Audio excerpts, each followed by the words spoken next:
Hi, this is Sue Jackson of the Book by Book blog, and I'm here today to tell you about the books I got for Christmas and the books that other members of our family got and the ones that we gave. I'll start with myself. I got some amazing books from my husband, all of which I can't wait to read. And yes, I do still have a whole bookcase upstairs of books waiting to be read. These will be added to it, but I am really excited to get to these. First, The Testaments by Margaret Atwood. I kind of missed all the hubbub when this first came out. This is the sequel to A Handmaid's Tale. As usual, I'm behind the times. I did not read it when it first came out a few years ago, but I am dying to read this sequel.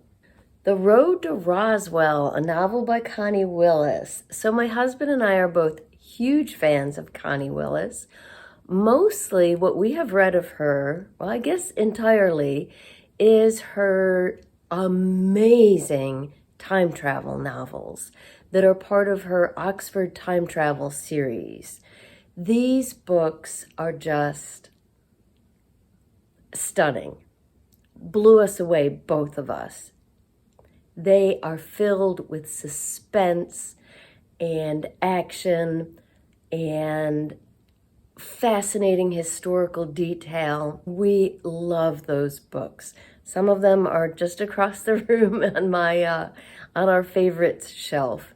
So this is a bit of a departure. Maybe not for Connie Willis, but for what we've read of her. Well, I'll just read you the one sentence on the back. A delightful novel about alien invasions, conspiracies, and the incredibly silly things people are willing to believe, some of which may actually be true. It's about some people on a road trip in New Mexico who pick up a hitchhiker who ends up being an alien. Not from across the border, but from across the universe. So it's supposed to be very funny. We've seen her sense of humor in the time travel novels. Even when things are tense, she's always got a great sense of humor. So we're not sure what to expect here, but both of us want to read this one. This is going to be my first book of the new year. Wintering: The Power of Rest and Retreat in Difficult Times by Catherine May. And again, I'm behind the times. Everyone else read this a few years ago when it first came out. I think it came out in 2020, right? Yes, and made a big splash during that time. You know, I'm guessing that's what the subtitle refers to, Difficult Times. But this feels very personal to me. If you watch my channel regularly, you know my chronic illness has been horribly relapsed the last few months. I've been in really bad shape. I still am. I did decide to sit up for today's video instead of recording on the couch because I wanted you to see the tree. But yeah, still going through a tough time, still not out of the woods. And I think this is just going to be the perfect read for me to kick the year off with. Bridge by Lauren Bucus. Again, my husband and I are fans of her. She wrote The Shining Girls, which is like a mind-blowing concept, a serial killer that can travel through time. And so he gets away with it for like 100 years.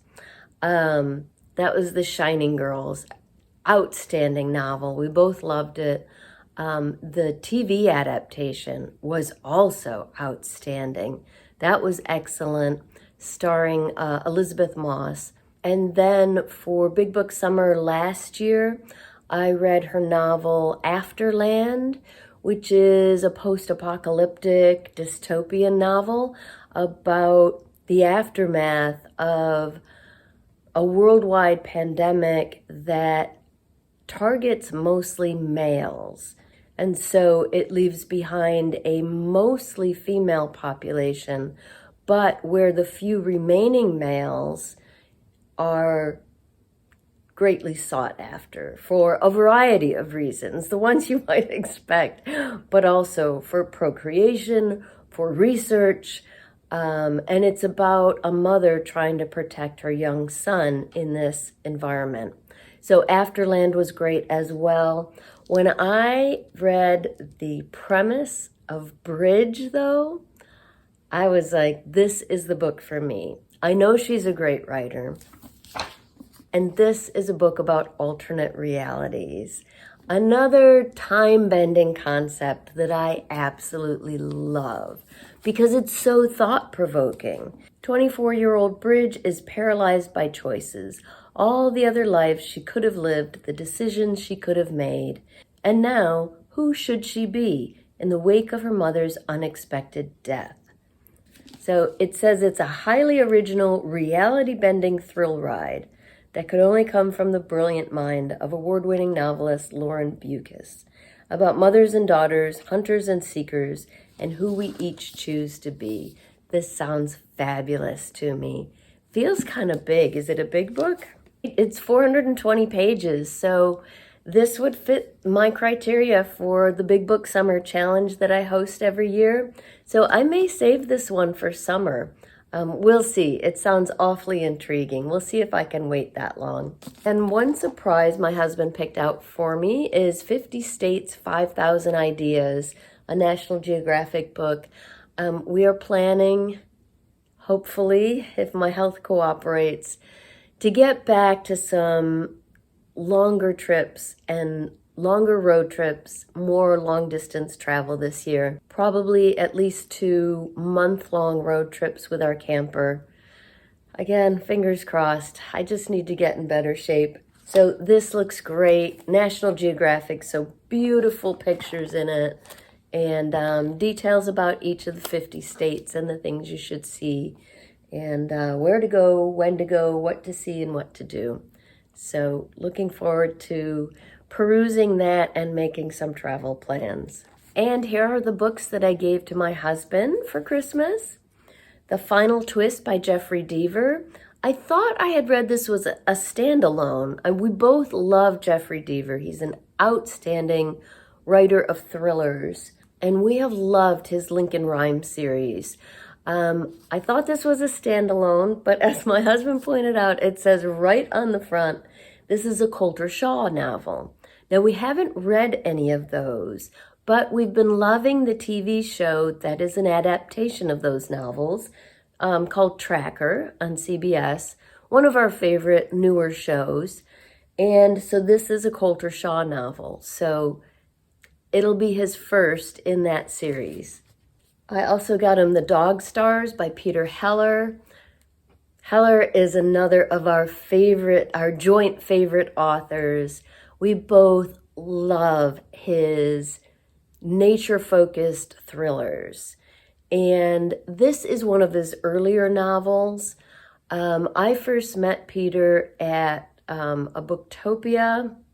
Might have been our first one in 2015, around then, when his novel Celine had just come out. And of course, since then, he's become really well known for his outdoor thrillers like The River, The Guide, The Last Ranger, which I read this fall.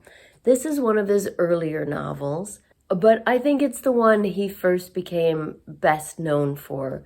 And I've never read it because I discovered him after this had come out. So we're both looking forward to reading this one. So you see how this works. We buy each other books that we want to read too. This is why I can never catch up, because I have to read all my books, plus all the ones I got him that I'm interested in.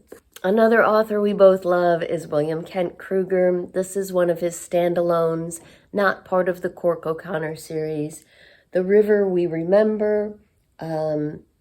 We got a little bit behind on his standalone, so this one's already out in paperback.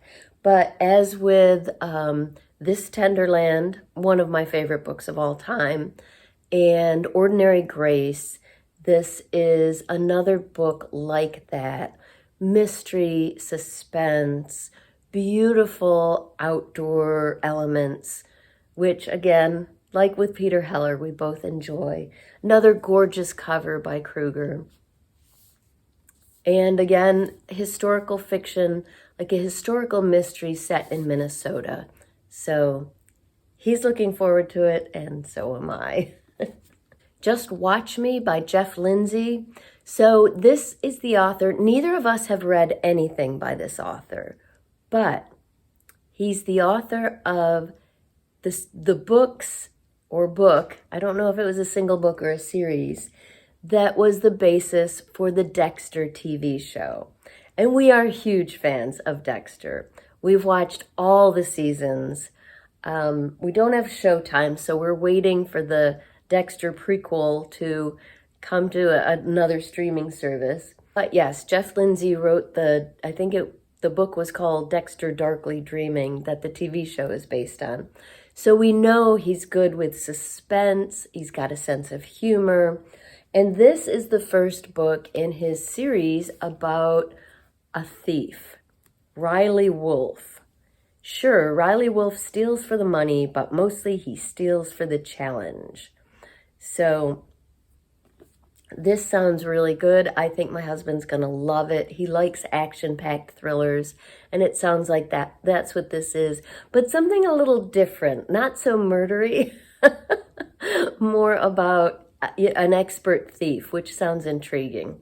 And an annual tradition for my husband, the latest in the Jack Reacher series, In Too Deep by Lee Child and Andrew Child.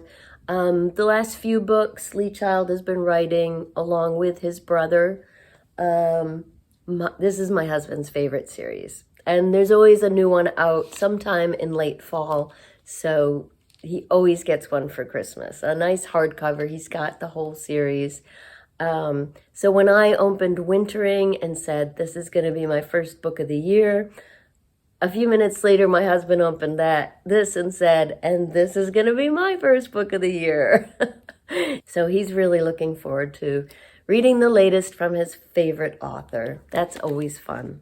And quickly, I'll just show you the stack of books we gave to our son. A few less than usual this year because he's got quite a backlog too, like me, because he loves reading fantasy. And so we'll get him books that he's dying to read, but if he reads part of a series and really likes it, then he'll use his Amazon gift card, which he also always gets for Christmas, to buy the sequels. So, and if he reads the sequel, or like book 12, okay, wait, he recently read book 16 in a series. If he's reading a book in a series that he hasn't read in a while, he will go back and reread first. He's an avid reader.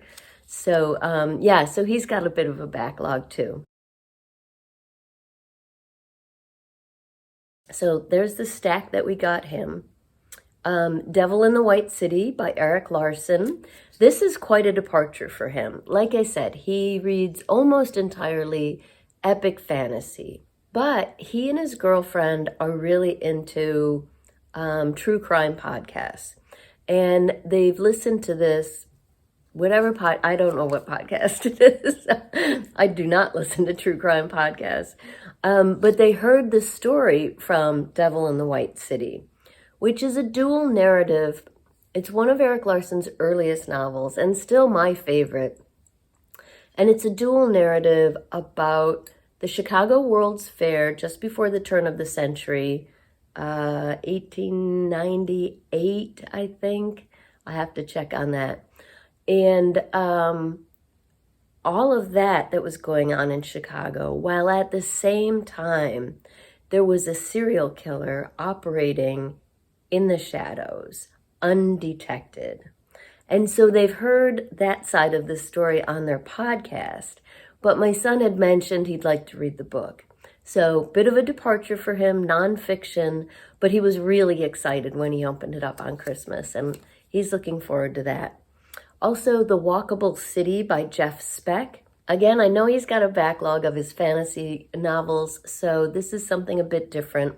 This is in his professional field of expertise, something he is passionate about. So he has a degree in environmental engineering with a focus on sustainability. And his special area of focus is green buildings, green cities, urban planning.